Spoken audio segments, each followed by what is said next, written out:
Good evening, ladies and gentlemen. Welcome to Echo's Reloading Chamber. And tonight we have a special guest for you. Me and AR here are going to be interviewing Ryan with MILKMAN Tactical. And he is a small family owned gun shop in Florida here.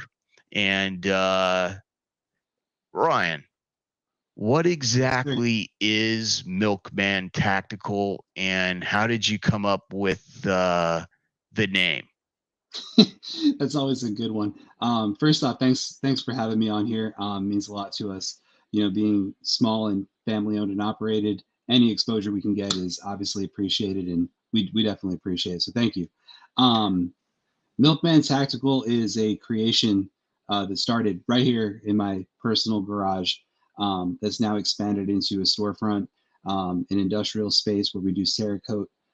We manufacture AR-15s, and we do instruction from the same facility. So we kind of have a four-tiered approach to the entire thing, and we're kind of a one-stop shop in Wellington, and we're not all that known right now because we're a smaller business and we're struggling to get out there against some of the more, established businesses.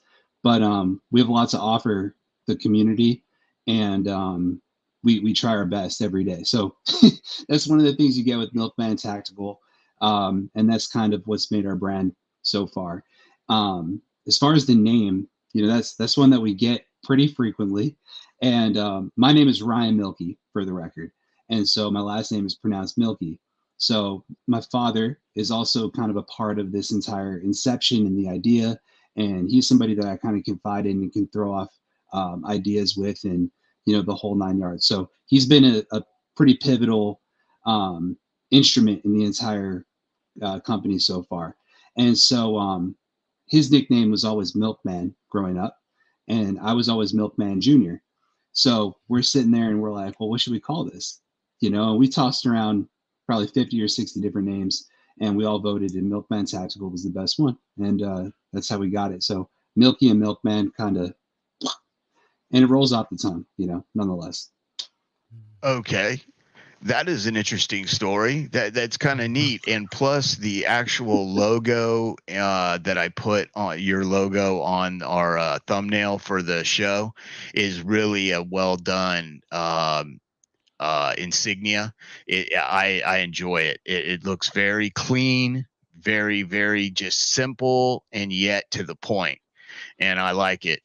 Okay, you say you're from Wellington, Florida. Where exactly is Wellington to the people that aren't from Florida? What are you close to that they might be recognized with, or might have a basic understanding of whereabouts you're located? Right. So Wellington is kind of a little bit more inland than West Palm Beach. West Palm Beach would be the closest, notable city, and then you go a little bit further inland, and you get into Wellington, Royal Palm Beach. That's kind of the general market right there in that area. Okay. So, your customers that you're dealing with there, are you dealing with mostly men, women, law enforcement, a little bit of all three? Yeah, no, I mean, it's actually really interesting. I have a super diverse client base right now. And, that's part of what makes me really love what I do. So I get, men, women of all races, ethnicities, everything. And it's really nice. I firmly believe that every single American who's not otherwise, a prohibited person deserves the opportunity to be armed if they so choose, so I don't have any problem with the diversity that we have. But what I will say that's notable um, is within the last year or so, I have definitely seen an influx of our female customers. So I've seen more and more women buying guns and wanting to arm themselves, and I think that's awesome. I think that's a really positive thing. Oh, most definitely. I'm just going to go ahead and give our ladies out there a round of applause. Thank you very much, because the Absolutely. women in this country are the biggest growing demographic in the new gun buying ownership program. So if you're a woman and you're thinking about protecting your family, look into seeing about purchasing a firearm and getting some instruction with it, and enjoy your Second Amendment rights. That's a big thing, and I'm a big supporter of it. I've said for years, if you want to win the battle on the Second Amendment campaign in this country, you have to have women involved. Women are mothers. We all have had one, and or have one, currently. My mother unfortunately passed away some time ago, but women are the backbone of this country. I've always said that, and to welcome them into the Second Amendment community is a big thing, and I'm glad you're a supporter of everyone being able to own a firearm that is prohibited to in our country. I think it's a big, big thing to be a gun owner. It's a responsibility, but yet it's a privilege. So, what exactly got you started where you wanted to go into business as a gun manufacturer? Have you? I noticed that you picked the AR-15 platform to manufacture at your shop. So So, far, so yeah, far. so far, yes, so far. That's the first one. So, what got you into the AR-15 platform? I've been building them since 1984, so I've been doing this a little while. So it's kind of a curious thing for me. Right, right. So, my story is probably a little bit unique as far as people that end up in the gun business. But I grew up in New York pretty much my entire life. When I was 18, I left for college and still never purchased a firearm. Never really even went to a shooting range. Didn't really know anything at that point.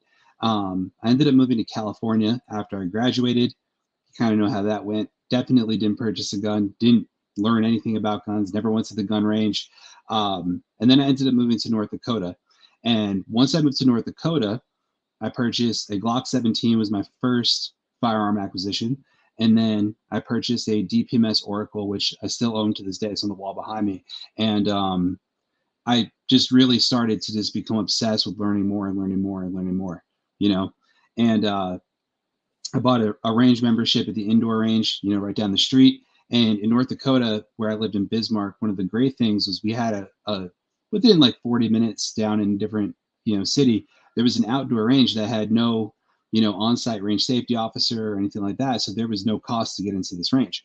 And so you could just pull up and shoot. And everyone at the firing line would always communicate, properly. And there was always, pretty good gun safety being displayed there. Otherwise, I probably wouldn't have been as keen to go. And so, there was this camaraderie at that range, and it was pretty neat. So I started to go out there and shoot my AR all the time. And it's funny, I have a video that I just looked at the other day. I was making a YouTube video. I was scrubbing through old footage of me shooting. And I have a video of me out there. It's like negative 10 degrees in my big winter jacket, shooting out at that range.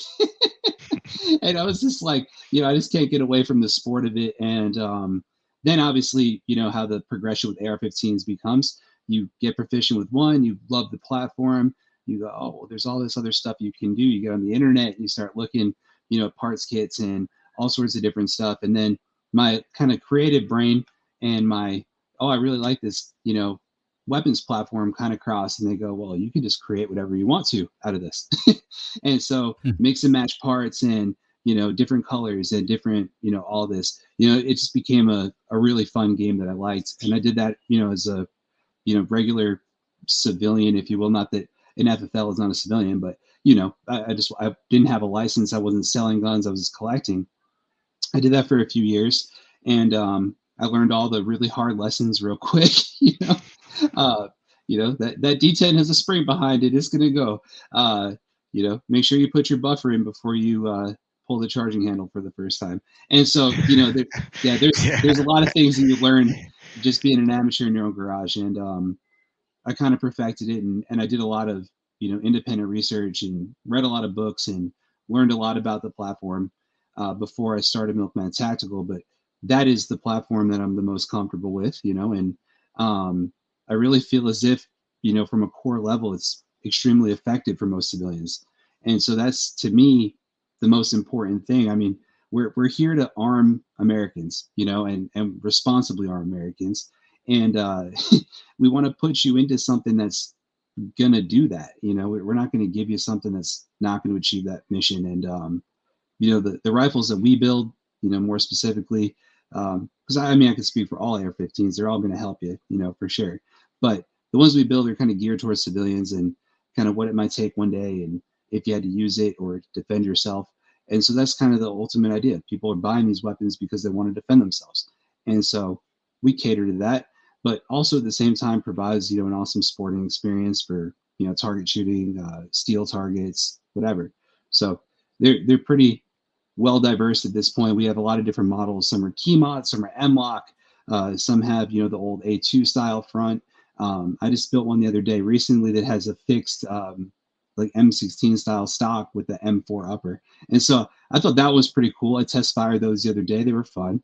And they're kind of retro looking, which is cool. But we're just trying to, you know, have fun with the platform and show people that there's just like a lot that it can offer. I mean, you can customize it to pretty much any need that you have, whether it's home defense or hunting or anything. I mean, it's crazy how many options there are. Yeah, that gives you a chance to actually get to know your customer a little bit, see what he or she is looking for in a rifle. And I'm right there with you. I'm an AR-15 fanatic. There isn't a caliber or a style that I haven't probably built. And what I like about them is you can customize them for the person. I had I had a class 7 FFL for many years. And what I enjoyed building AR-15s was that you could find a person, you could see what they were looking for, and you could build a gun in the caliber that they could handle and manage. And it being a recoilless rifle, it brings in a whole new line of customers, women that can fire rifles now. I have a lot of customers of mine that were women. First rifle they ever fired was an AR-15. And because of the adjustable stock, recoilless rifle system, it just made it so that I could tailor it weight and cartridge, you know, whether it was a 223, a 204 Ruger, or a 300 Black, something, you know, would always work for someone. And that's what I was really impressed is a rifle that was actually designed in the late 1950s is not only still our rifle that we carry as infantry in the military, but it's also a platform that we're still using today. And one of the largest sold platforms in America right now is the AR-15 rifle. And it's just a wonderful platform. Now, yes. Now with Milkman Tactical, another thing to yeah, note, just real quick on the AR-15 is it's super easy to maintain. You know, that's one of the other things is, you know, a lot of what I get in the store is, you know, teaching people how to take apart, let's say a Glock, right? It's way tougher to take apart a Glock, you know, than it is to take apart an AR-15. You're talking one pin, and the rest of it that you need to take apart on a regular basis kind of falls apart. You know, for the regular user that's not running it through the mud, it's easy to maintain. And so that's what makes it, you know, really appealing also, is that it's super easy to take apart and put together. And you could actually have one lower and have, you know, 25 different uppers shipped right to your front door. And with the change of a magazine, if you have all completed uppers, I mean, you could be shooting whatever caliber you want, whatever day. And that's also, you know, pretty cool to me. yeah, I've always told people it's like Legos for firearms. Adult Legos, there you go. Yeah, adult Legos. Yep. And that it's the truth. It's the truth because, and you know, I had customers like I'm sure you do that, you know, will come in and buy a 223 556 gun. And then they'll come back and they'll be like, you know, my buddy was shooting this cartridge, and I love that one. I and they love that brought one. the brass. They brought the piece of brass in so that they could show you what it was, because in case they forgot, and they're like, and this is what I was shooting, and I was wondering if you could build me one like this. And I'd be like, well, yeah, that's 300 blackout. Yeah, it's a pretty popular cartridge. And it was just funny, the endless hours of stories in creation that goes back and forth between you and the customer, and the colors, and especially when you start talking Cerakote, Oh then you're yeah. talking, or if you're talking the wet dipped coatings that you can apply that are let's see, who is rafts coatings, the kind that you can wet dip in a chemical and that like lays the film onto the actual AR-15, and then you can cut out around it. Yeah. And if those are done really nice, they can look fantastic. The rifle's just pretty awesome little system when you look at it, between all the different things that they can perform, and all the different ways you can build them. They actually, I think there's more parts on the market today for AR-15s than Glocks, which is saying something. There definitely Uh, is. I can tell you yeah, that much for sure. yeah. Uh, so where do you see yourself going with Milkman Tactical? Are you building something that you want to keep in family owned, like for your children to have a business to go into? So you're in it for the long haul, or are you just doing this for you and your wife during time, and then shut the business down afterwards? What are your plans for Milkman Tactical? Yeah, I mean that's a good question. Right now in the times that we live in, things it's hard to think too far ahead. And I don't want to think too far ahead, but the goal was always just to create something that was sustainable for basically as long as I'm able to work. And at that point, I would love if my kids were interested in it and they wanted to take it over and keep it rolling. To the point where they expand and we have a very established, brand name or something like that. I mean, that I thought that was always kind of the goal. Um, right now at the shop, yeah, I'm a one man band and I'm, holding on and running everything together. I'm doing everything as far as our website, our social media. I'm the one putting together the rifles. I'm the one ordering the parts. I'm the one doing the Cerakote. I'm the one doing the deals. So it's kind of tough to put all effort into one area or not. And it's funny because on certain months, gun sales might be up, and Cerakote, I might get one or two jobs, and then other months it might be, well, there's five Cerakote jobs lined up, and we haven't sold a gun yet, and it's the ninth of the month, So it's so, this way and this way. There's a scale, and I'm still just trying to figure it out. I've been in the business for less than 12 months officially, and even though I've been kind of privy of the business beforehand, I was never in it the way that I am now. And so I'm learning a lot daily. And basically, the goal is just to get better every day at what we do. And so, whether that's getting better at Cerakote or building a better rifle or being more creative as far as what we, can think up or do. But the biggest thing that we are very consistent on is anybody who stops in our shop will tell you, I mean, the customer experience is concierge like, we're kind of a boutique type store. And I'm just personable. I mean, I end up being friends with 90% of my clients, and it just ends. It's that kind of relationship that I have with them to where they feel comfortable telling me, hey, this is what I'm looking for. Maybe I don't know as much, or this is maybe what I want, and they kind of trust my judgment as far as when I'm like, oh, well, it sounds like yeah, this is really what you want. Let me find one for you, or I have one, or hey, check this out. They trust that kind of judgment, and that's really what we're going after. And we're just trying to build our brand slowly, one good experience after another, until it amounts to something that is super quantifiable. But eventually I would love to take on some employees, boost up production, like really get them out there, um to where we were a household type name. I mean, I think that would be kind of cool. But you have to grow. Rome wasn't built in a day.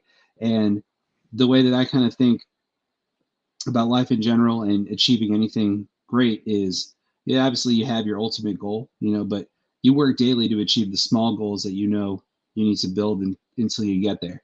And you just kind of chip them off the block as you go. And before you know it, you look back and you're like, whoa, this was actually the goal that I was going for. Even just starting the business, I felt like that. There were so many small goals I needed to achieve in order to just get to where I was like in a storefront, in front of people, and people were actually coming to us for what we knew we could do. And that from this garage seemed like it was, a huge uphill battle, and we fought it. We're there. So achievements do happen if you think about them small. And so, I'm willing to take it wherever it takes us at this point. Yeah. It's all on building your structure, your foundation. And I tell you, Ryan, it looks like you're doing it correctly, sir. Every dollar needs to go back into the business for the first couple years, especially in the middle of a pandemic. Here's another question I'm going to ask you. And I'm sure a lot of the viewers are wanting to know this for themselves. How in the world did you get your wife talked into starting a business in the middle of a plague? So, that's funny, but it wasn't as hard as you might seem, as it might seem. Um, Before we decided to do this, I had worked, a standard 40-hour-a-week job, at probably the country's largest telecommunications company, out there. And, I worked a pretty low level job there for just about 6 years, but the money was good, and I just kind of kept doing it. And, as bad as the job was, I showed up every day and, really put my best foot forward. And we saved a little bit along the way, and we kind of had our feet planted pretty good.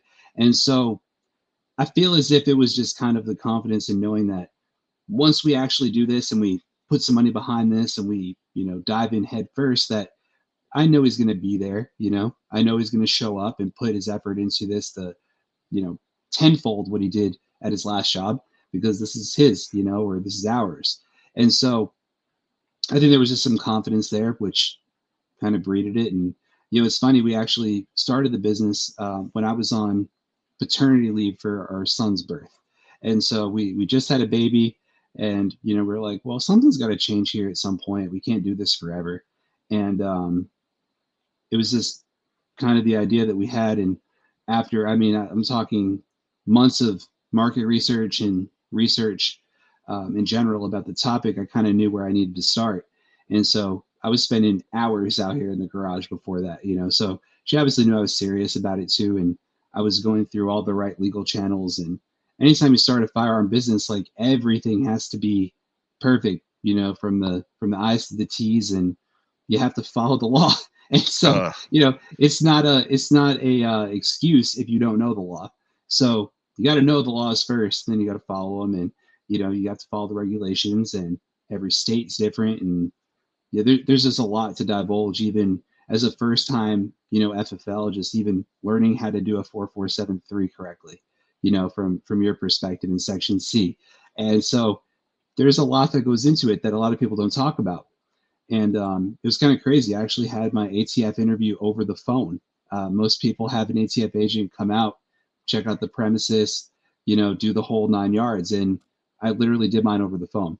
So they're like, they mail me my FFL, and they're like kicking me to the curb with very, very, very little instruction, But my agent was good. If I have questions, I call him. But just as an agency, like, they're kicking people to the curb with an FFL without telling them really anything about the business. So that's up to you. Like, you got to learn it, So, Yes. that was me learning the ins and outs by myself and learning the new point of sale system. Meanwhile, I'd been trained on a different one for 6 years at, the telecommunications system, and, all these different factors. But it was a lot of work and a lot of stress, but we're kind of feeling the downward spiral now, to where, it's a little bit less stress, and it's a little bit more enjoyable. So we're getting there. Yeah, the ATF kind of does kick you to the curb, and I've always been a little bit kind of a misunderstood. They're kind of, it's different. If you ask a traffic cop, "Hey, if I park here, am I going to get a ticket?" they're like, yes, if you park there, you will get a ticket and you possibly could be towed. If you ask a ATF officer if this is legal, or they will tell you, ask an attorney. I am not one. And I don't sleep, and I didn't sleep in a Holiday Inn Express last night either. And they Right. joke around because they don't want to get involved in the details like that. If you have a question whether or not this is legal or not, there are certain aspects of how you go about finding that out. One of which is a gun attorney. And if you have a class 7 shop, you're most likely going to have a phone number of an attorney that you can call and ask questions. If not, sometimes you will get a good ATF officer and they will help you out a little bit as to guiding you. The funny thing is, you're not the first person that's told me that they've gotten no walkthrough for the ATF meeting. You're actually the third new starting business that's told me that they didn't come out and do a walkthrough. Right. And I bet you money that all of the other people that didn't get a walkthrough have already been audited too in less than a year. Yes. That's what I guarantee. So they audited me less than a year, you know. So they came in and did like the formal walkthrough and all that in the audit, and we were spotless, we were perfect. So I really took a lot of weight off my shoulders. Like, all right, cool, I'm actually doing all this correctly. This is great. My hard work and diligence has paid off. That was a great ride home that day. But you know, it Well, yeah, yeah, they because if you don't do your paperwork correctly, you will be getting a ride somewhere else. oh, for sure. I mean, Yeah. or just fines, until you can't Yes, and afford them anymore. fines, and yeah, exactly, and a new business starting up. So you have to be careful. And I'm just telling people, if you're thinking about doing this, you can do this. Okay, you just have to make sure you follow the laws explicitly. You have to dot your I's, cross your T's. You have a book that you have to keep all your information in, and that you have to have immaculate.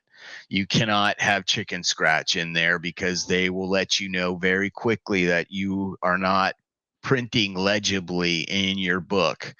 Um, and a book is basically every manufacturing shop has a book, and it's an ATF book, and it has every receiver or the firearm that you manufacture listed in there within 24 hours, I believe it was. Isn't that correct? Still 24 hours. It's Yep. still 24, yeah. So that's pretty dang neat how you're doing this, and I'm very, very glad to kind of welcome you to the community here on YouTube. I know you have a very small channel that you're trying to get going, Yeah. and I do what I can when I can, yes, yes, I understand it. You've got a load of like what I call workload that is inimaginable right now on how much stuff you've got. So many irons in the fire. There's a few. Um, Yeah. yes. Um, all I can say is God bless your wife for putting up with all the aggravation you're causing her, because I know running a new business, especially one where you're dealing with the federal government every day, where you can make a mistake and end up in personalized handcuffs, that it's very important that you have support, and your wife is there to support you, and it's her business as well. I'm taking it, this is a family type thing. Everybody's putting their 10 cents worth in Right. and getting, yes. So I know you don't have plans for the far future, because when the gun industry, you can never have solid plans for 10 years from now, because we don't know the Who knows when laws. the next Yes, variant might come out and everything exactly. falls to shit, So, oh, Yes, sorry. Can I say that? exactly. Yes, you could say that. What basically, where do you want to be in, say, 3 years? Where do you see what do you you're working on a line of AR-15 rifles. Do you have a name for that line of rifles? Yeah, they're the MMC 15. So Milkman Tactical 15. Oh, MMT. That's very nice, and that sounds good. And it's got a Rolls kind off of a the tongue. tactical name to it, so I like it. And yeah, that's absolutely a really killer sounding name. Are you going? Are you planning on going SHOT Show this year? Probably not this year. Probably not going to work out for me, just with the amount of workload that I have at the shop individually, and also family stuff. Right. But as my kids get a little bit older, Shot Show is 100% going to be something that I'm interested in doing. At this point, I don't feel as if I'm established enough to really show out over there and introduce my brand to those people in the way that I really want to yet. And so we're getting there. Every Yeah. day is a step. And it's funny. You think about, oh, let's build rifles. It sounds like such a simple, you know, ultimate goal or a solution. And so hey, we already build rifles for personal use. Like, let's get a Type 7 and sell them. Like it sounds easy. But then you're like, well, wait a second. I need to make an instruction manual for these rifles that I'm sending out the door. You know, it's all fun and games until you have to make an instruction manual. I don't know if you guys ever sat around and did that, but it's really fun. I can imagine. Oh my gosh. And Waiver safety. Yes. Oh, it's insane. I mean, you literally have to warn people that the firearm's made of metal. If you strike yourself in the nose with it, it's going to bleed. It's just it's crazy what you have to put in there. And so a lot of these Type 7s don't realize oh well, there's a lot of things you need to do to make a commercial style rifle. If you're just building for your friends or whatever, there's Type 7s that are home based that they might only sell 2 guns a year just to keep their license. And I have no problem with that. I mean, that's cool. Like, I hope they continue to approve those licenses. But for someone like myself who goes and gets a retail space and gets a commercial space and buys all the equipment needed for the Cerakote and the whole thing, like, there was a lot that went into it. So we definitely trying to do like a commercial style rifle at some point. I wouldn't like to compare us to like any existing company, but it would be something to where we could even sell off to distributors and have them sell to other FFLs for us at some point. But that would mean hiring employees, creating kind of a production line, if you will, and buying these parts in the hundreds or the thousands versus right now we're at the 15 20s. So Right. it grows. And the thing is, I mean, like you mentioned before, perfect example is every dollar goes back to the business right now. So every win that I have in there, whether it's $100 or $200, I mean, it's super big. Every win feels the same. So we're just building it up as we go. And to be truthful, it's not really about the money for me. I will regularly price match things that I can't beat. And, I work with my customers. If there's something, that's financially just, if I'm asking too much, I mean, I've seen, products that change over the course of 3 months where, I might have it on the floor for $169 and every single website under the face of the earth has it for 125. It's unfair for me to ask you to pay $170 here for me. I'll meet you more than halfway on that one, but I still have to make something, so that's my big thing. I got to make something, but I'm willing to help, and move things to where it's fair. And, the people that shop with us, I mean, they'll tell you, the prices are fair. We don't price gouge even during the pandemic when, you'd go 15 minutes up the road to the next one and their handguns are, almost $100 more than ours. And so Yeah. they were taking full advantage of the fact that they had the traffic to support that. But, we need to take care of our people, and that aligns with our goal and our credo and, all of that. So, we don't try to focus on, how much money are we going to make and all that. We just kind of let it grow and treat every experience like it's the last one, and treat people the way that I want to be treated. I mean, that's kind of the way, that's the way that I think about it. When I was shopping for guns before I became an FFL and in the gun shops, there's a difference in, how certain associates treat you that makes you feel a certain kind of way. And, there's a lot of bad associates out there. Thank And, you. You hit the nail on the head right there. There's some good ones. The service that each shop provides to their customer. This is something for you bigger shops out there to listen to a small guy and learn how to do it right. The reason why Ryan is going to make it in this business, and I can foresee it, is because he's willing to work with people. He's willing to talk to people and spend some time with them and treat them with respect. These people will come back and buy from him, even if it's a little bit higher than the guy down the street, for no other reason than Ryan knows their first name and welcomes them with a handshake when they come in the door.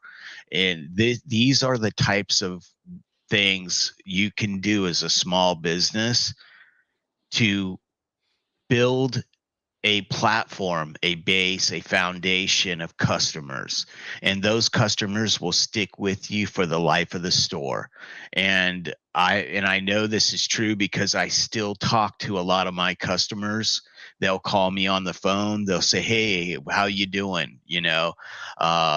This is part of he's building a community place, a gun shop that men and women can come up and hang out and talk guns and find out what's going on in the gun industry. This is all part of having a family-based gun shop and giving a custom boutique style of service to their customer. And in my opinion, that is better than 10 stores with 10 times the size. Because even though Ryan might not have exactly what you're looking for, he'll do his best under the sun to get it for you. And That's these right are on the these, head right there. exactly. And this is the type of store that I love supporting, because these are people that are just like you. They have families, they care about their customers, and they care about the Second Amendment. And they want to make sure that if you want to buy a rifle, and me and him both have had this customer, they come in 4 or 5 times over 6 months. Finally, they come in and they put their money down. And they're nervous about it because it's the first time they've bought a gun that's $1,000. First time they've bought a rifle that, is being custom built for them. They sometimes will be a little nervous about it, like any first time buyer buying something that they don't know a lot about. And what's cool about shops like Ryan's and Milkman Tactical is they'll take the time to go over the rifle with you and make sure that you're comfortable with using it and know how it works, how to clean it.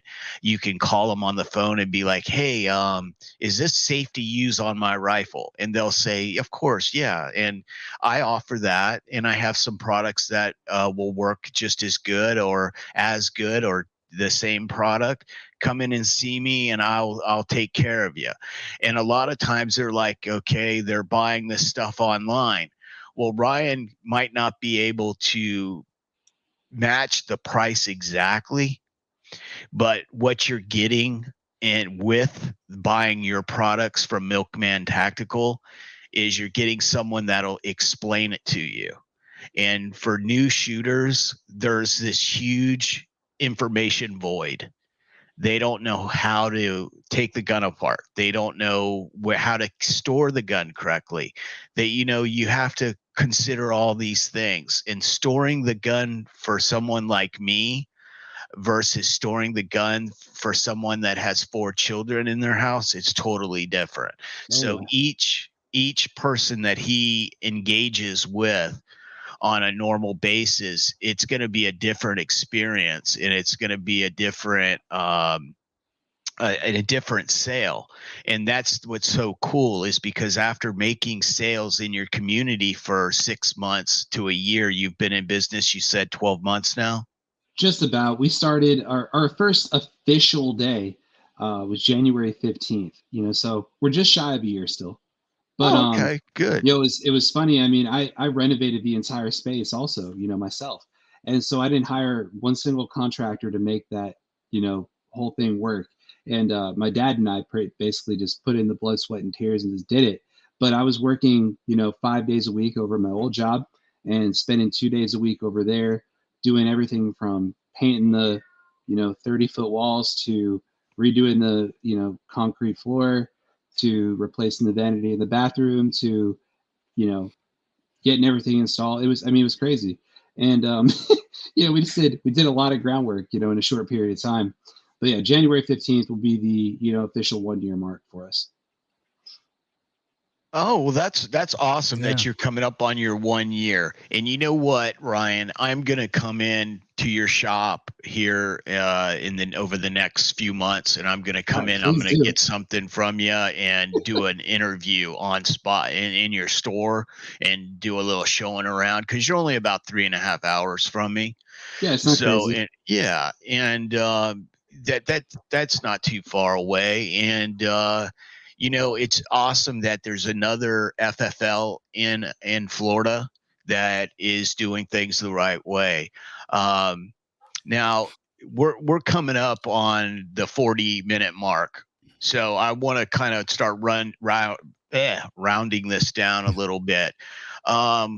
What do you have there on? You have a range at your location, a storefront? We don't have a range. Okay, so you do not have a range yet. We don't have. That's a good one, because eventually at some point, when we outgrow this facility that we're in right now, I mean, that's probably going to be a consideration at the next spot. But again, goals and small goals. But on site, what we have basically, when you walk in our front door, you're in a nice little showroom. It's an intimate setting. It's small, but once we get everything up on the walls and we merchandise the whole spot, we have stuff in our cases, we have stuff on the walls. To your left, you'll notice accessories, a little bit of apparel. We do flashlights, training aids, earmuffs, your standard accessories you'll find in a gun store. And of course, we can't stock as many as your big box retailer, but we handpick the things that we know work. And that's another thing too. People come in and for earmuffs, for example, I sell a bunch of earmuffs because I do a bunch of lessons on the range, and people see mine and they go, those are cool. They're electronic, that's kind of neat. And you explain how it works, and they're like, oh, I want some of those. And they're at the range already. We're at a different place to go to the range, and they're looking at them right there, and they're like $98. So I had, 2 customers pick some up the other day. They were $98 at the other range. And I was like, I do have 2 of the same sets back at my place, like $58.99, And so they looked at me, they're just like, holy moly. All right, cool. Yeah, we'll just hold off on them for now. And we'll come see you, next week. And that's a perfect example of what I'm talking about, or what you were talking about, rather. I mean, it's the same thing.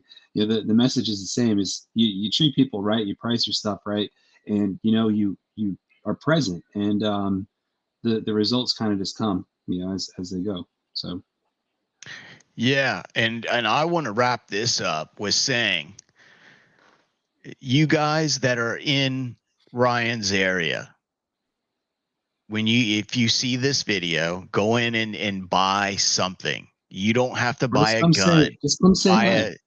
Come in and say hi. But even then, come in and buy a holster, buy a cleaning kit, because let me tell you, when Ryan sells a gun, the percentage of markup on a firearm is next to nothing. You would be embarrassed to say that that's what he's making off of firearms. It's very low. So he makes his money off of all the other things that he sells in his store. There's a bigger markup on it. And he's also giving you better prices on those items compared to the stores in his area. So just go by there. And if you can't do anything, say hello and welcome him to the community.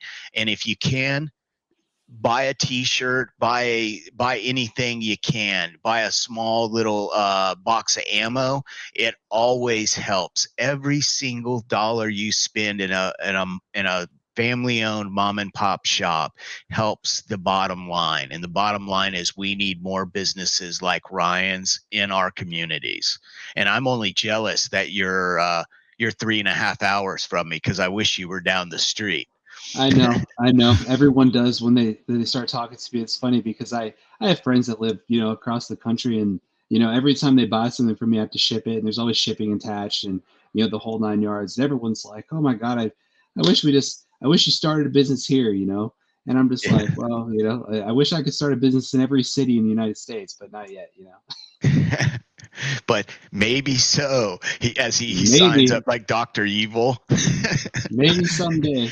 Yeah. It's funny. I mean, you don't get a lot of, smaller chain stores, and that would be kind of an interesting thing eventually at some point to, if we had the resources to do it, but a range/chain. You get some of the range chains in Florida, locally, like Shoot Straight is yeah. I'm good friends with the owner of Shoot Straight. They're in a lot of different cities, and our place over here, our Shoot Straight, is real good. I like the staff over there, and I go there a lot. So they do it right, in a lot of different ways over there. But you still can't escape the big store feel, even there.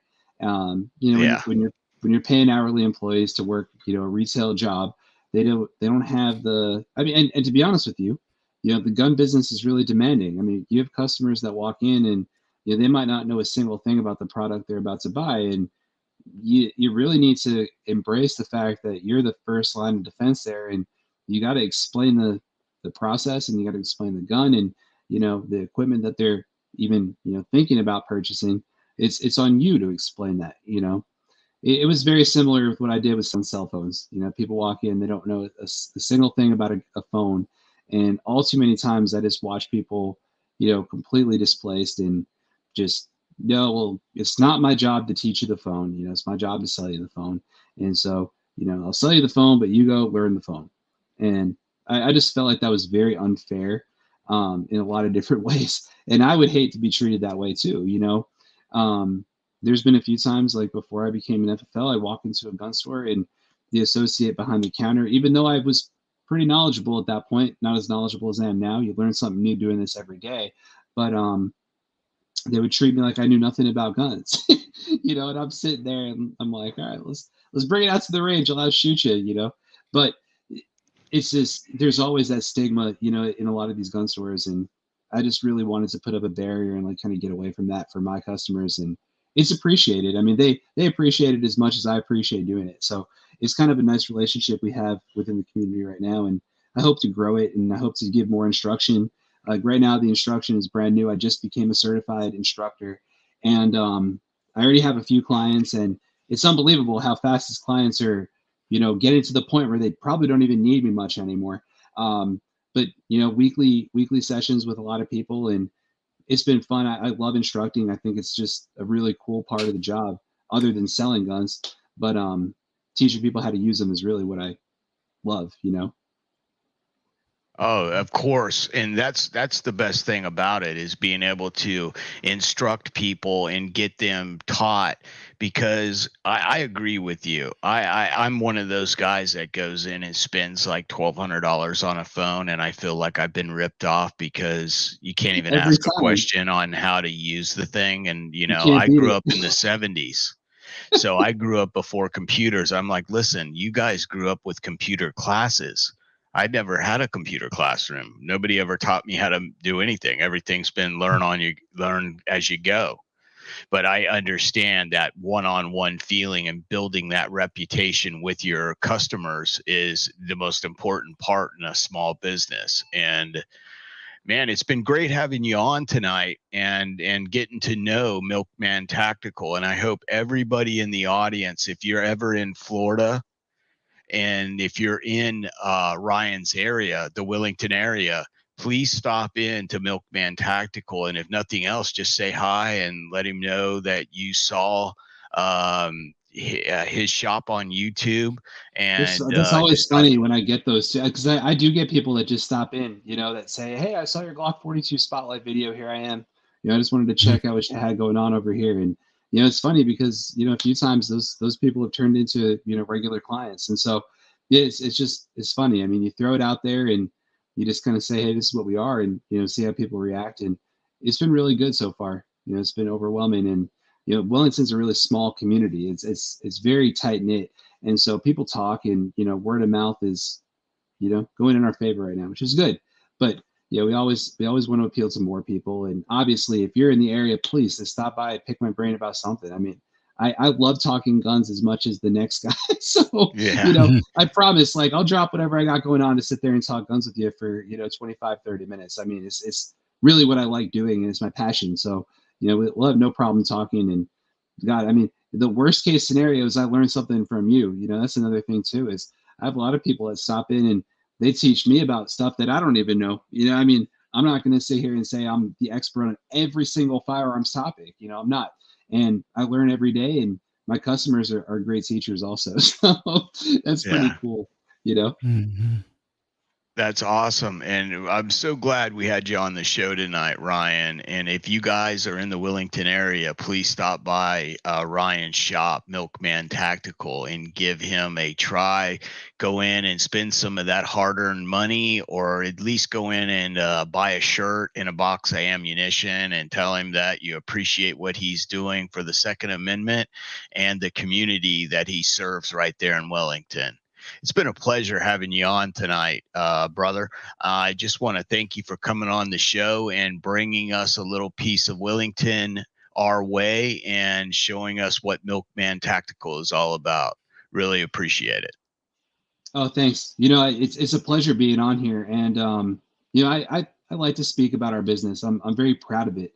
And so, every time I get an opportunity to talk to somebody about the business, I feel like I'm always just, trying to tell them everything too fast. But I feel like this interview, because it's been so nice and long, it's really given us a chance to dive into each and every aspect of kind of what we do. And that's uncommon. I feel like we do too much over there to just boil it down into a 5-minute synopsis. And that's always been a problem, even making our website. Like, how do you sum this up in one paragraph? But we try, and we just try to do it as good as we can. We're modest, and we're hard workers, and we genuinely care about our customers. And this is what it is, man. It's all love. Certainly I do. And that's going to bring our interview to a conclusion this evening. If there's any questions in the side chat that you would like to ask Ryan, please go ahead and take this time now to fire them away. If you have any questions, and we can go ahead and see if we can get an answer out of Ryan for you. And if not, we're going to go ahead and close it out. But we'll give a couple minutes for any questions to pop in that you may have for Mr. Ryan and Milkman Tactical. Just don't ask me why your AR is not feeding if I can't see it. That's all. Do you have powder and bullets and primers? Have you checked your magazine spring? Yes. Hey, Ryan, do you guys sell reloading equipment? We do not. So that's not something that I'm proficient enough in to confidently sell to other people. So just not something that I know enough about to confidently, provide that service. And, that's another thing about myself. Like I was saying before, guys, like, I'm relatively new to this business. I mean, I do not have the chip on my shoulder like I'm a know-it-all, and I'm always looking to learn something new. I mean, there's often times where I need to look up a tutorial to rip apart a certain gun, for the first time if I've never seen one, in my gunsmithing shop. But it's funny. I have a pretty good record so far, and I'm pretty geared towards it. Once I see something for the first time, I kind of learn it, and it's funny. I mean, now it's like, ripping apart a Glock after armor school is like I could do with my eyes closed with my my hands tied behind me. And so you just learn these things and you go. But anything that that I can pick up from people is always awesome, like I was saying before. And I sometimes have customers walk in that are, they've been involved in the industry for 40 some odd years, and it's always great to like learn new things. And if there's a platform they can bring me, sometimes I have customers bring a gun they let me check in his gunsmithing just to check it out and learn the platform, because they're like, oh, you want to learn it? That's kind of cool. I don't go shoot it or anything. I just take it apart, put it back together, clean it for him, you know. And I'm like, Yeah, oh, because you need to that's see great. what the new design is on what they're Well, talking about the and put old your hands designs on for it. me, you know, I'm Yeah. proficient with all the new ones. It's just like there's some old school guns out there that I just don't know a lot about, and it's always cool when I can take one apart. And I actually had Oh a guy yeah. bring one in for a Cerakote refinish on a barrel. You know, recently it was oh, what was it? It was one of the old Remington rifles, and it was cool, man. I took it all apart and Cerakoted the barrel. It looked brand new afterwards. You know, the chassis was all in great shape still, so it was kind of cool. I'd bring it back to life. The barrel was all like rusted before he brought it in, so that was nice. Michael got a question. Will you All right. ship to my FLL? I'm looking for 22 TCM. Yeah. So kind of the way it works is if you contact us, if we have something in stock, or I'm able to find something that you're looking for, even if you live in a different state, I have no problem reaching out to an FFL of your choice and sending it there. So the way it would work in a sale like that would be I would invoice you for the cost of the firearm. You would pay me, and I would send it out to whatever FFL you give me their information for after I speak with them and exchange paperwork. Once they receive the firearm, they go through the standard procedures of that state. More than likely, depending on what state you live in, I don't think we say, but they're generally the same. As far as the general requirement is Form 4473. So that would be the first thing you'd have to do is fill out that form, and you do that at the place that, or the premise of, you know, whoever it is. And if you have the choice, you know, go to a smaller home base guy. They appreciate, you know, the transfers. They're big for us. I'm not home based, but I know a lot of guys that are, and even those guys are great to deal with, you know, most of the time. So they'll probably charge you a small transfer fee to transfer it. Here at Milkman Tactical, you know, we do $35, which is on the lower end of the things around us. I know places that are charging 75 per item, regardless of how many items, you know. So we don't price gouge, you know, this is not in their nature. And so I would expect something along the lines of 35 to $50 for one item that you would pay the FFL just to, you know, do the paperwork. One thing people don't realize is as an FFL, especially, you know, if you're a type 7, but regardless of what type you have, you're required to maintain paperwork for a really long period of time.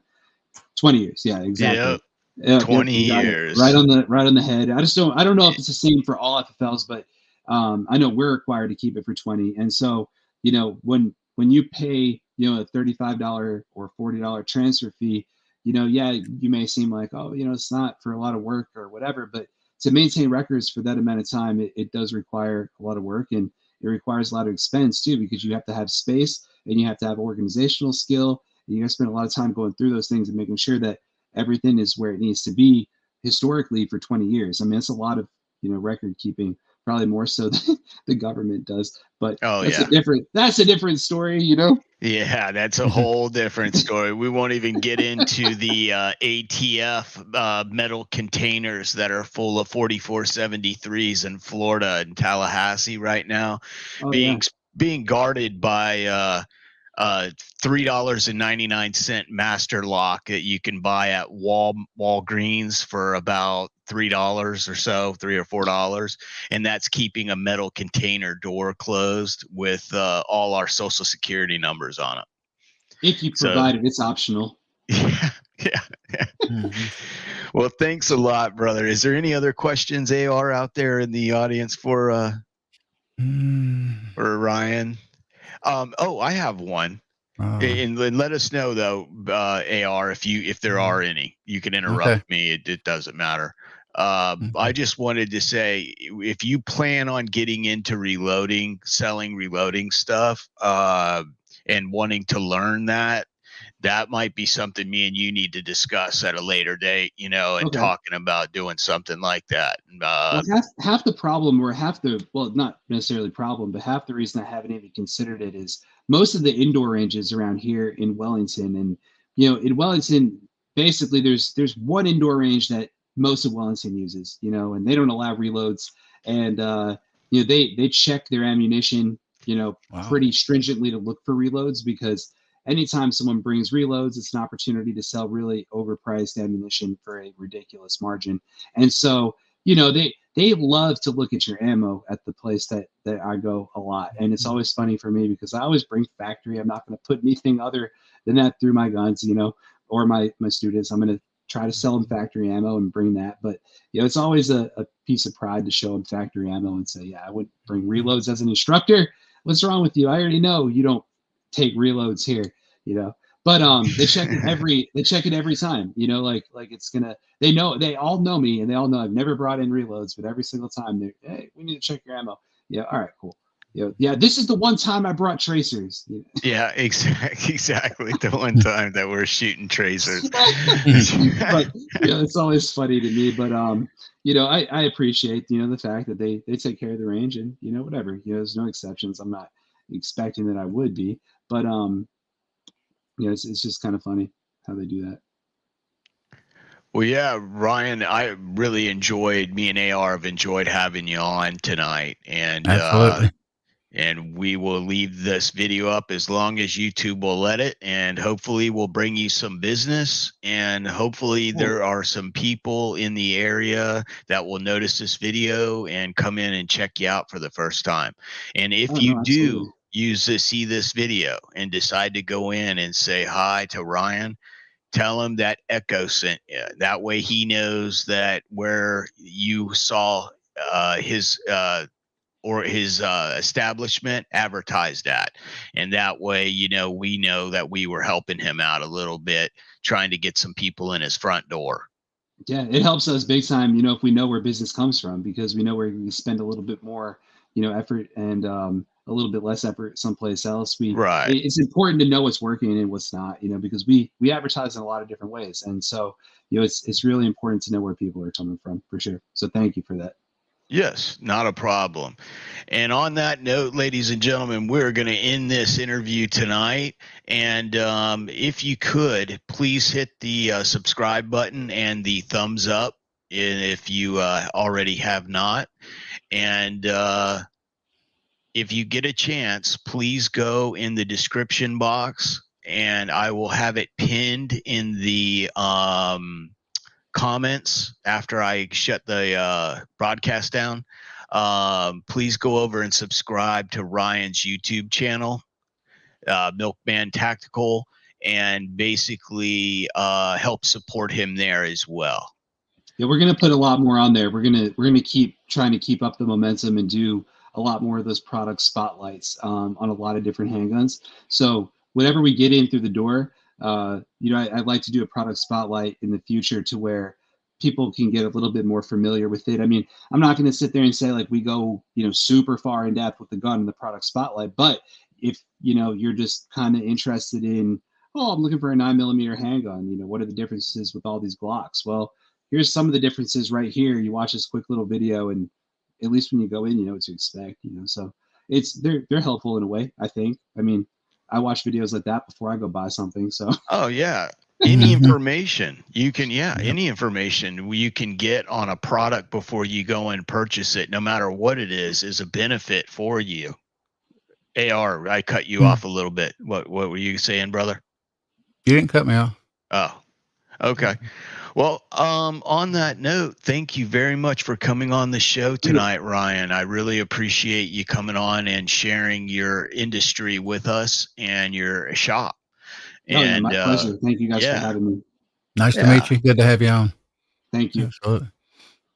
And on that note, we were going to say goodnight to Ryan and goodnight to the side chat. AR, why don't you go ahead and read off the side chat tonight for us, brother? Okay, Uncle John, gun-loving grandpa, Andy 79Z28, Michael Hurtnick, Jeff MOA's here. Hey, Jeff, good to have you. Uncle John, Drew Bradley, G23. Who else here? Barnaby Sanchez, good to see you, Barnaby. Uncle John. Curtis Long, what's up, Curtis? Guns and Barbecue, good to see you, Guns, or Barbecue. Senior Master Sergeant Bulldog's here. Good to see you, Bulldog. Michael Hurtnick. G Webbs, he's here. Good to see you. Who else here?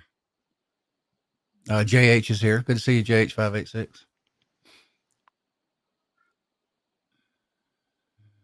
Pony's here. Pony 47. Good to see you, Pony. Bear with me, guys. I'm scrolling.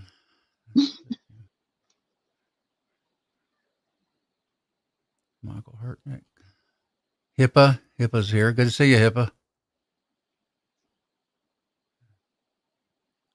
Okay, I think about got it, guys. You got it? Yep, that's it.